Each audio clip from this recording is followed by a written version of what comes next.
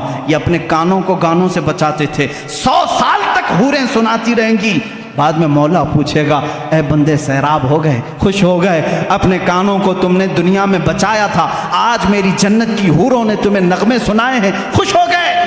وہ بندے کہیں گے کاش ہم بھی ان بندوں میں ہوں۔ مولا سے کہیں گے مولا اور بھی سنایا جاتا تو اچھا ہوتا۔ اب رب فرماتا ہے داؤد علیہ السلام سے 100 سال سنایا گیا، حوران جنت سے 100 سال سنایا گیا۔ اے فرشتوں حجابات ہٹاؤ، میں سناتا ہوں، یہ بندے سنیں گے۔